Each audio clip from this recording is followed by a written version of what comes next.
कस्तो राम्रो फुल क्या, तर यो मात्र देखेको कि मैले सुरुमा बस्न लाग्ने म फोटो खिच्नलाई। तर यो त चौरैभरि पुरै यही फुलै फुल रहेछ क्या। कस्तो क्यामेराले देख्दैन पुरै, यो पुरै जहाँ जहाँ यो पुरै खाली छ जस्तो लाग्छ हामीलाई, त्यो पुरै यो फुलै फुल रहेछ क्या।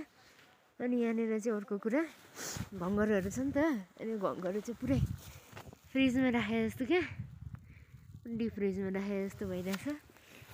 अनि मसहरू पनि तुसारो परेर राति पुरै यस्तो छ। अनि म चाहिँ यहाँबाट यस्तो खुट्टा राखेर फोटो खिच्न लाग्थेँ थिएँ। सनराइज हेर्न बसेको मान्छे यहाँ, तर सन चाहिँ राइज भएको छैन। यहाँबाट हुन्छ सनराइज।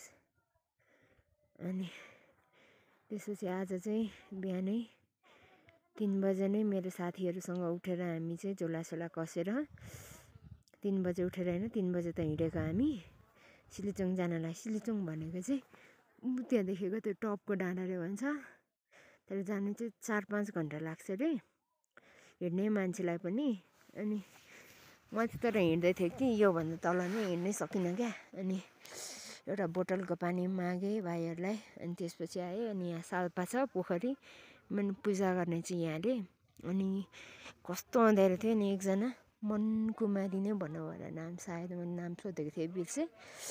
उहाँ कुलुङ दिदी भेटेँ, उहाँको नि साथीहरू जानुभएको। उहाँ चाहिँ 4 पल्ट आइसक्नु भएको अरे, माथि पनि चढिसक्नु भएको। अनि 5औँ पल्ट बनाउन जानु लाग्नु भएको अरे, तर घुँडा देखेर हिँड्न सक्नु भएन छ।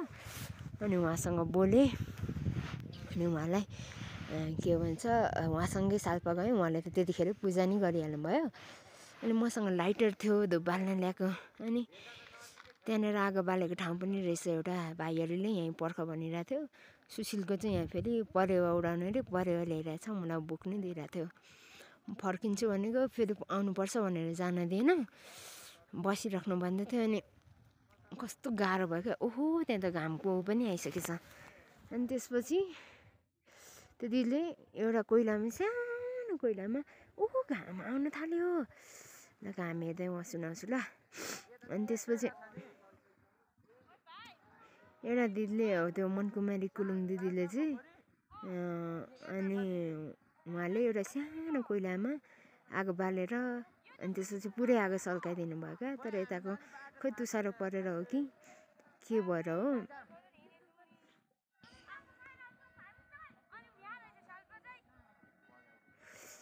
त्यो भएर के भयो भन्दाखेरि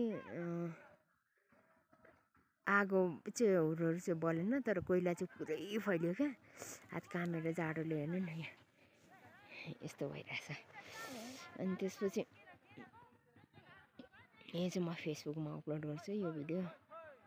अनि त्यसपछि के भयो भन्दाखेरि आगो फुकेर अनि उहाँ त फेरि फर्किहाल्नु भयो। अनि म एक्लै बसेँ, आगो तापेँ। अनि हिजो बाटोमा भेटिनु भएको थियो धामीहरू, उहाँहरूसँग नि एकछिन बोलेँ। अहिले त उहाँहरू त माथि टुप्पामै पुग्नु लाग्नुभयो।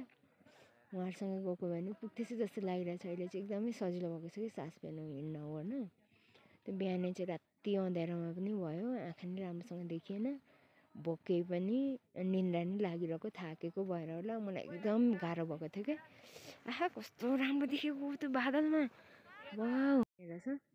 हामी यो हेर्नलाई चाहिँ खास त्यहाँ माथि सिलिचोङ त्यो टपको डाँडामा जाने कुरा थियो। बिहानै हिँडेको, तर मलाई कस्तो गाह्रो भयो क्या, राति निन्द्रा नि पुगेन, थाकेको। बिहानै अँध्यारोमा भएर नि होला कि के भयो, अनि लेक पनि लाग्यो होला अलिक, हिँड्नै सकेन। अनि म चाहिँ हिँडिबस्छु भनेर यहीँ बसेँ, आगो फुकेर आफै आगो फुकेँ। आफै आगो भन्दा नि दिदीसँग मिलेर, दिदीले आगो त बिचरा फुकिदिनु भयो, तर लाइटर अनि सुरुमा जलाउने चाहिँ म थिएँ। त्यसो दिदीले कोइलामा आगो सारेर फुकिदिनु भयो। अनि आगो बालेर 2 घन्टा जस्तो बसेँ। अनि घाम लाग्न थालेपछि भन्दा नि उज्यालो हुन थालेपछि म यहाँ आएँ, अनि बसेँ। रमाइलो ठाउँ छ, खुसी लागेछ मलाई यहाँ आएर। वाउ घाम चाहिँ यता पछाडि